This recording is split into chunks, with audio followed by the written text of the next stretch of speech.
新中国联邦宣言 ，please sir. Yeah, I want to, for all the English-speaking audience and for those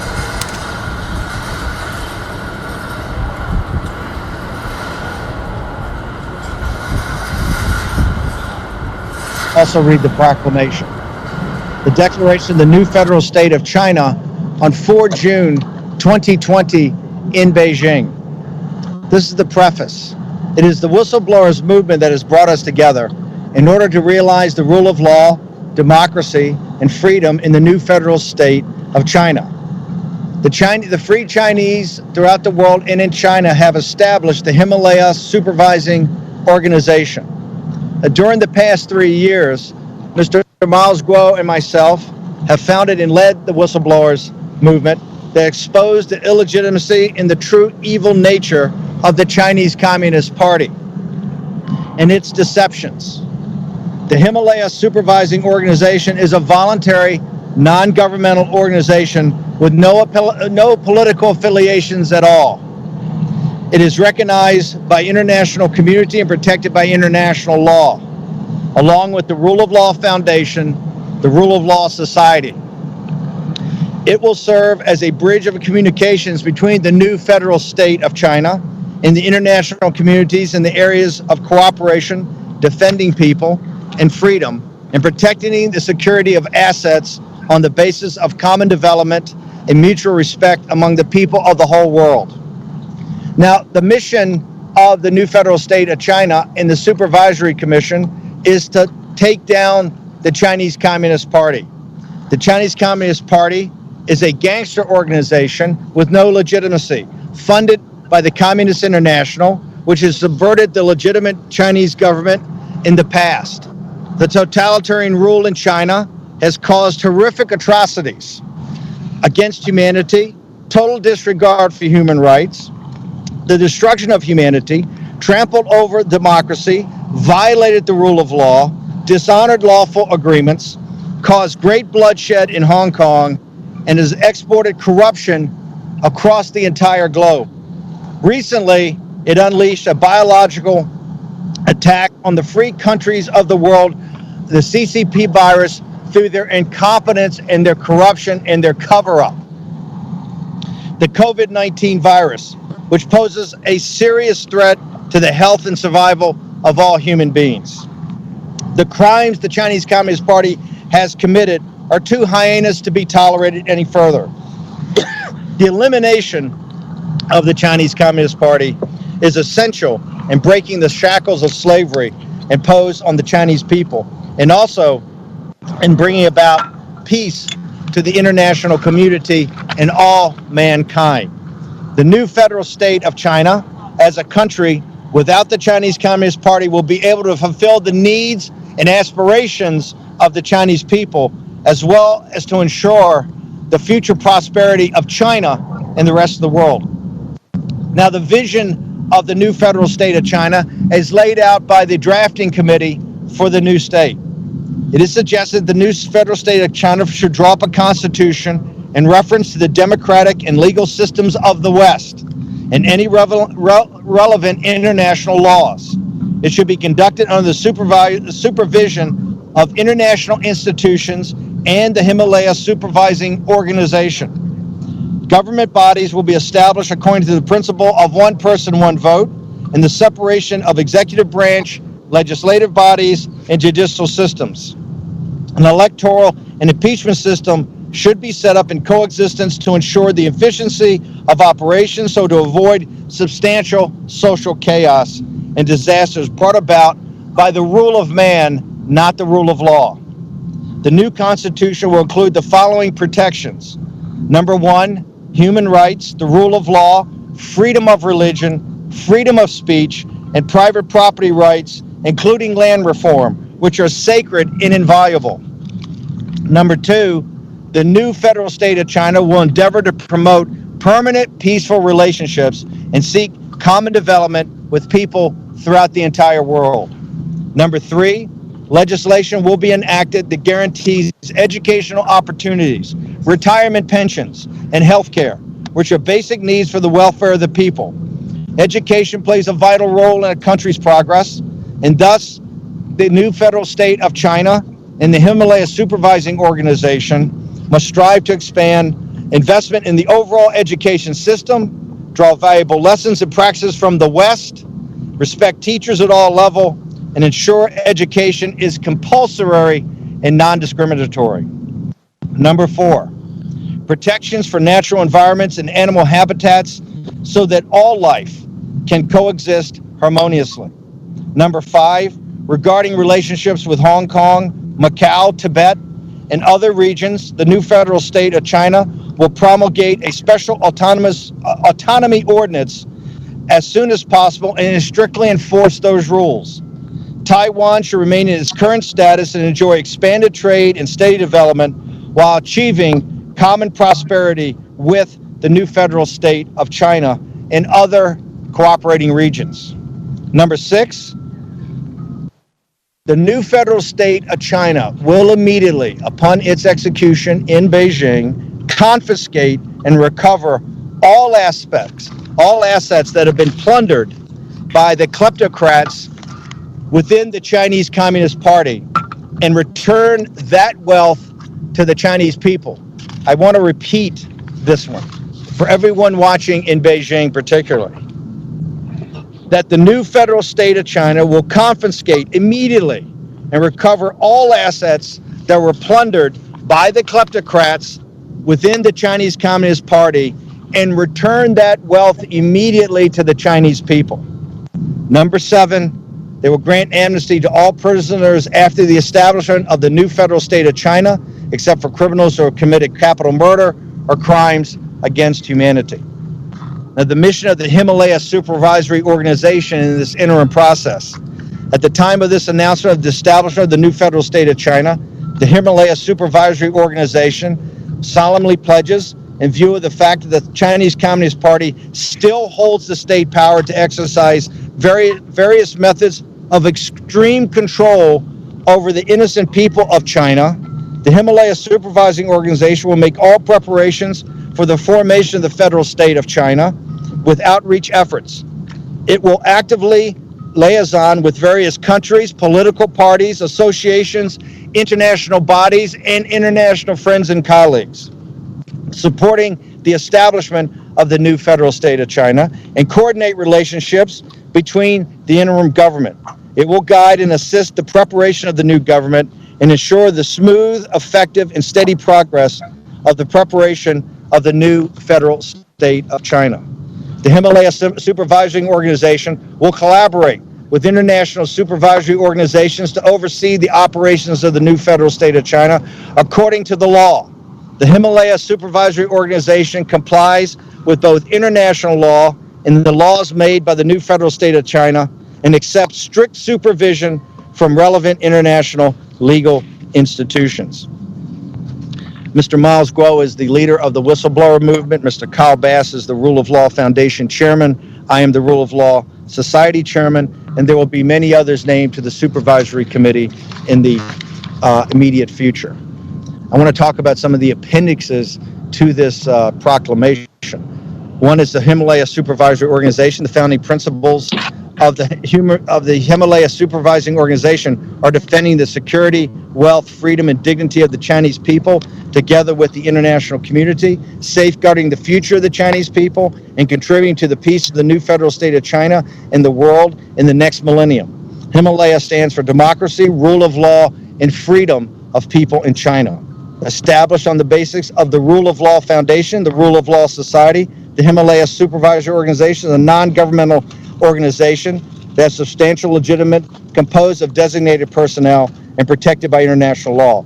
It will always serve as a third party to build a platform and bridge between the new federal state of China without the Chinese Communist Party and the world to achieve everlasting peace, openness, and transparency, and compliance with law-abiding rules and open cooperation. It will also work closely with other countries in the developing ecosystem and encompassing law, media, culture, and finance, and will explore and advance internet technologies to increase transparency in the democratic system and reduce political and economic costs associated with its operation. As a nonprofit organization based overseas, the Himalaya Supervising Organization will be bound by stringent regulations ratified jointly by the United States and the new federal state of China government when elected, wherein penalty mechanisms will be established in order to guarantee a long-lasting, effective, transparent, and just supervision of the democracy, freedom, and rule of law in the new federal state of China. Those from the Himalaya Supervising Organization who violate the clauses above will be subject to the most severe punishment imposed by the new Chinese government, the United States government, and any other government so therein. The Himalaya Supervisory Organization and other organizations in accordance with the law.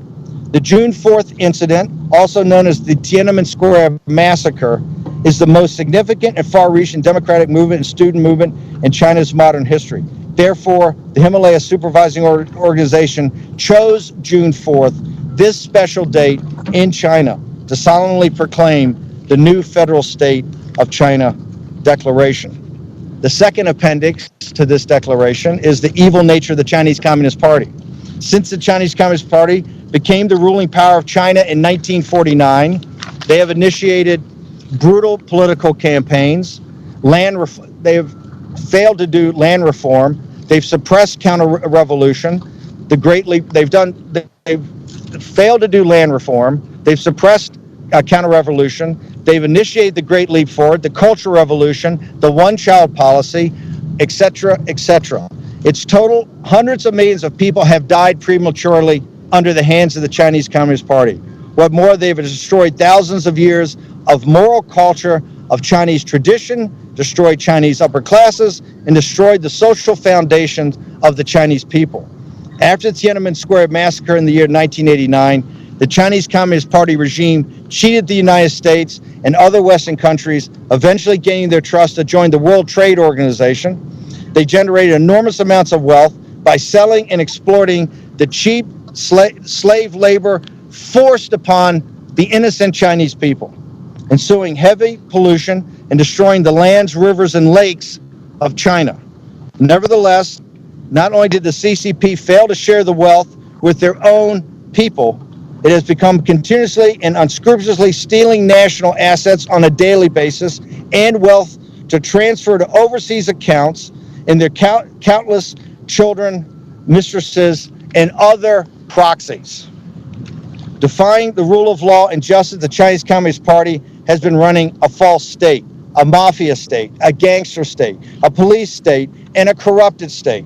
The Chinese Communist Party willfully and illegally plundered and confiscated the property of private entrepreneurs and caused countless wrongful convictions, such as Nia Shubin.